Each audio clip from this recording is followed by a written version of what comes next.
नहमदुहु व नुसल्ली अला रसूलिहिल करीम अम्मा बाद फ़अऊज़ु बिल्लाहि मिनश शैतानिर रजीम बिस्मिल्लाहिर रहमानिर रहीम।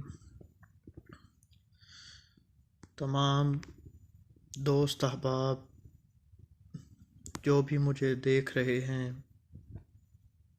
सबको मेरी तरफ़ से अस्सलामु अलैकुम। उम्मीद करता हूँ अल्हम्दुलिल्लाह सभी खैर आफ़ियत से होंगे। आज मैं आप दोस्तों को एक वाक़या सुनाऊंगा, एक बादशाह का। और इसके अंदर और भी बहुत सी ऐसी चीज़ें हैं जो कि आप लोगों के लिए सुनना बहुत ही ज़रूरी हैं। महमूद गज़नवी का नाम तो आपने सुना होगा, और इनका एक चाहने वाला था। उस बंदे का नाम अय्याज़ था। तमाम दरबारी इस बात से बहुत हैरान होते थे और कुछ जलते भी थे कि आखिर इस अय्याज़ में ऐसी क्या बात है कि बादशाह इसको इतना पसंद करते हैं, अहमियत देते हैं। एक दिन बादशाह को जब इस बात का अंदाज़ा हुआ कि दरबारी ऐसा सोचते हैं, तो बादशाह ने सबको इकट्ठा किया और दरबार के अंदर एक तालाब था। बादशाह ने उस तालाब के अंदर मोती फेंक दिए और सबसे कहा बारी बारी कि तालाब के अंदर जो मोती हैं वो निकालने हैं, लेकिन शर्त ये है कि कपड़े भी ना भीगें, हाथ भी ना भीगें और मोती भी आ जाएं। हैरान हो गए लोग कि ये कैसे हो सकता है कि मोती निकालें और कपड़े ना भीगें। एक बंदा, फिर दूसरा, तीसरा, चौथा, पांचवा, छठा, सातवां, यूं बारी आती गई। फिर अय्याज़ की बारी आ गई। बादशाह ने कहा, अय्याज़ तालाब में से मोती निकालो, पर कपड़े ना भीगें और वजूद भी गीला ना हो। अय्याज़ ने फ़ौरन तालाब में छलांग लगा दी, मोती इकट्ठे किए, बाहर आया, बादशाह के आगे पेश किए। कपड़ों में से पानी नुचड़ रहा था, वजूद कांप रहा था। महमूद गज़नवी जो कि बादशाह था, बहुत गुस्से में आ गए और कहने लगे कि मैंने तुमसे कहा था कि कपड़े ना भीगें, वजूद भी ना भीगे, तो तुम्हारे कपड़े भी गीले हो गए, वजूद भी भीगा हुआ है, तो ऐसा क्यों किया? तो वो बड़ा अय्याज़ जो था, उसने कप कपाते हुए अर्ज़ की, हजूर आपके दो हुक्म थे। पहला, मोती निकाल के लाओ, और दूसरा, कपड़े भी ना भीगें और वजूद भी ना भीगे। हुजूर, एक मैंने पूरा कर दिया जो कि मोती निकालने का था, दूसरे की माफ़ी चाहता हूँ, माफ़ फरमा दें।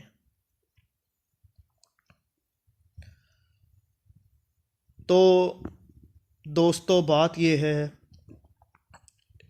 इंसान के सीने के अंदर अल्लाह ताला ने जज्बात का एक जहान आबाद किया है,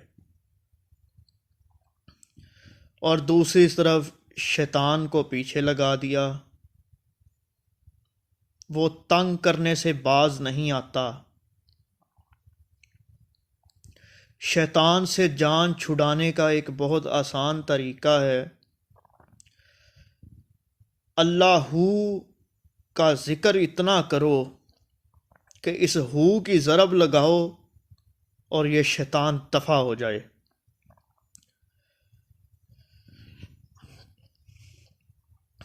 शैतान को भगाने के लिए अपने दिल पे लिखो, अल्लाहु अकबर, अशहदु अल्ला इलाहा इल्लल्लाह व अशहदु अन्ना मुहम्मद रसूलुल्लाह, ताकि जब ये वापस आए तो लिखा हुआ देख के फिर वापस चला जाए। दिल पे पक्का लिखो। अब ये लिखा कैसे जाएगा? सवाल ये पैदा होता है कि लिखा कैसे जाएगा? तो भाई, ये कोई पेन मार्कर से नहीं लिखना, ये अपने दिल से अपने मालिक को जब सच्चे दिल से याद करोगे तो उसका करम होगा, तो ये वो लिखेगा, फिर शैतान तेरे दिल में नहीं आ सकता।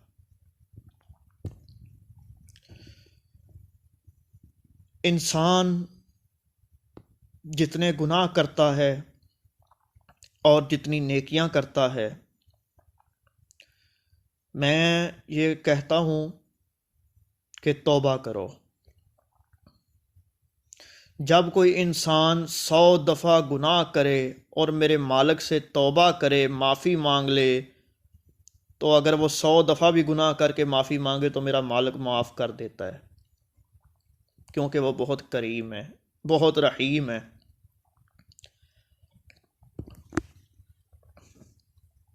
हज़रत अब्दुल्ला बिन मसऊद फरमाते हैं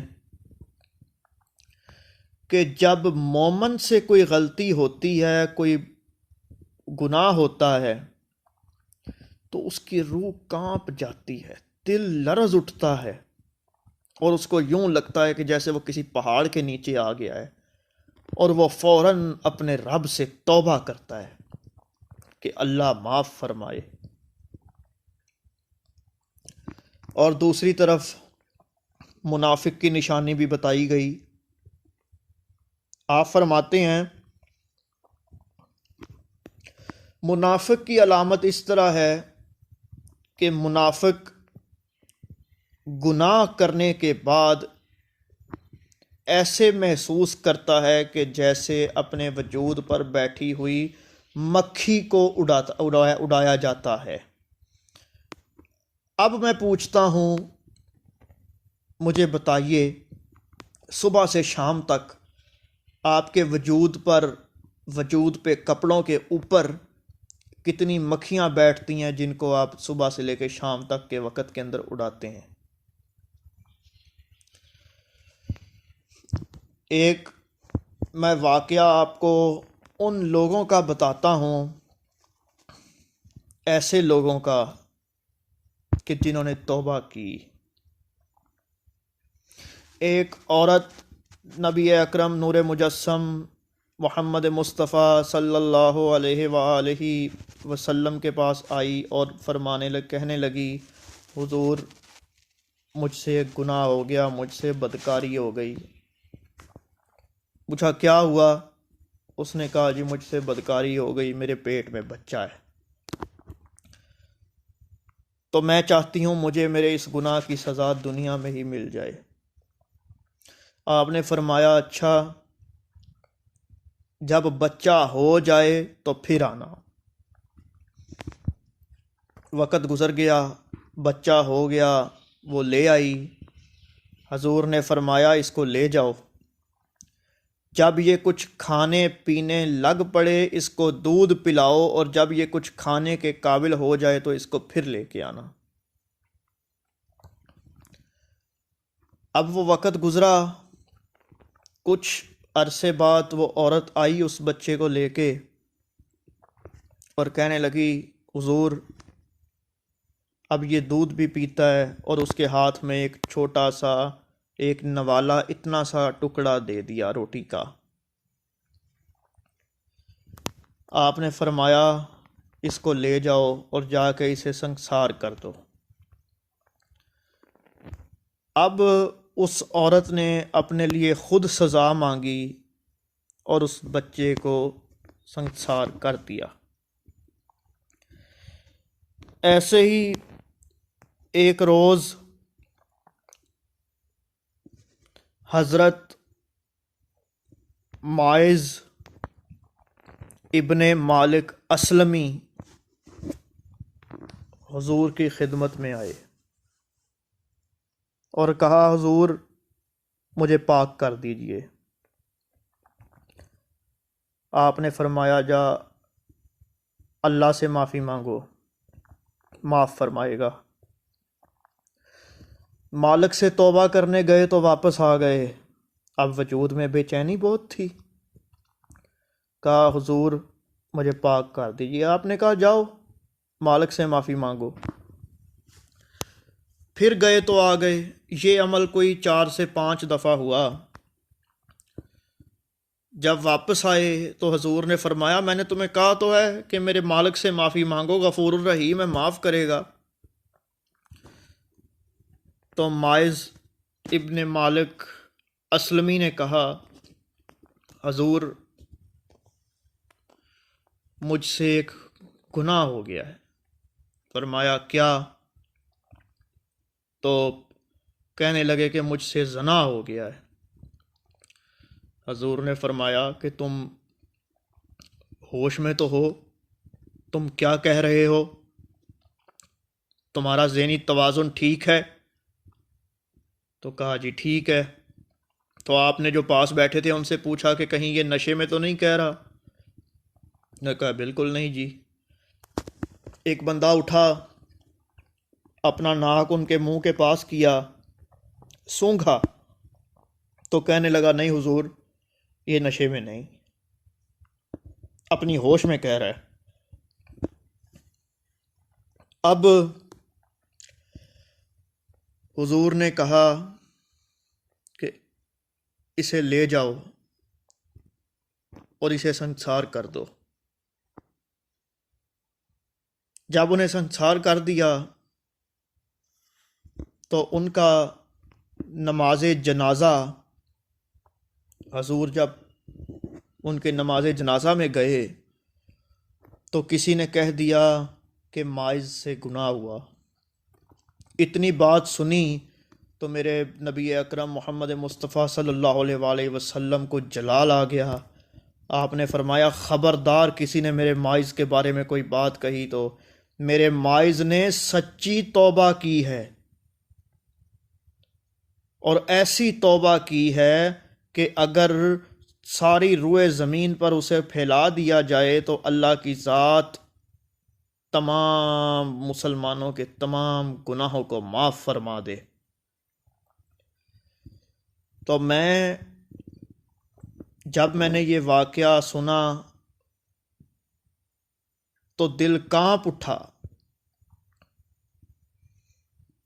और जो मैंने आपको हज़रत अब्दुल्ला इब्न मसऊद रदी अल्लाह ताला अन्हो की बताई हुई अलामात बताईं, उसके बाद आप ख़ुद अंदाज़ा लगा लीजिए कि हम किस कदर भटके हुए हैं। ये मक्खियों वाली मिसाल कोई मैंने अपने पास से नहीं दी, ये मक्खियों वाली मिसाल भी उन्होंने ही दी हुई है, जो कि मुनाफिक के लिए है कि मुनाफिक गुनाह करने के बाद इस तरह उसको ऐसे अपने आप को धोखा देता है कि जैसे अपने वजूद पे बैठी हुई वो मक्खी को उड़ाता है। मैं तमाम दोस्तों को कहूँगा, गुज़रा हुआ वक़्त नहीं आता, वक़्त है तौबा कर लो। मेरा मालिक बख्शने वाला है, गफूरुर रहीम है। मेरे मालिक ने 18,000 मखलूक बनाई, 7 लाख ज़ुबानें बनाई, और ये पूरी कायनात बनाई। तो ऐ इंसान, माफ़ी मांग, अल्लाह से माफ़ी मांगो। आज तुम अपने किसी दफ्तर में जाते हो कि भाई मैं दफ्तर में जा रहा हूँ, मैं अपने बॉस के सामने जाऊँगा तो मैं रेडी होके जाता हूँ, मेरे बॉस ने मुझसे कोई सवाल पूछ लिया तो पता नहीं मैं कामयाब होऊंगा कि नहीं होऊंगा। ओए तुझे बॉस का इतना डर है तो ये मुझे बता कि कल को जब रब्बुल इज़्ज़त की बारगाह में तू पेश होगा तो उस वक़्त क्या मुंह दिखाएगा? कभी सोचा है कि रब को क्या मुंह दिखाओगे? क्या क्या कारनामे किए हैं? तो मेरे भाइयों, मेरी बहनों, मेरी तुमसे दरख्वास्त है और हाथ जोड़ के दरख्वास्त है, वक़्त को ज़ाया मत करो और कुरान और सुन्नत से कुछ सीखो और दायरा इस्लाम के अंदर रहो और अल्लाह से दुआ करो कि अल्लाह की ज़ात हम सब पर अपनी बरकतें और रहमतें नाजिल फरमाए। अल्लाह की ज़ात मुझे भी और आप सब को भी हिदायत अता फरमाए। उम्मीद करता हूँ मेरी बात आप सब की समझ में आई होगी और मेरी बातों पर आप अमल भी करेंगे इंशाअल्लाह ताला। वमा अलैना इल्लल बलाउल मुबीन।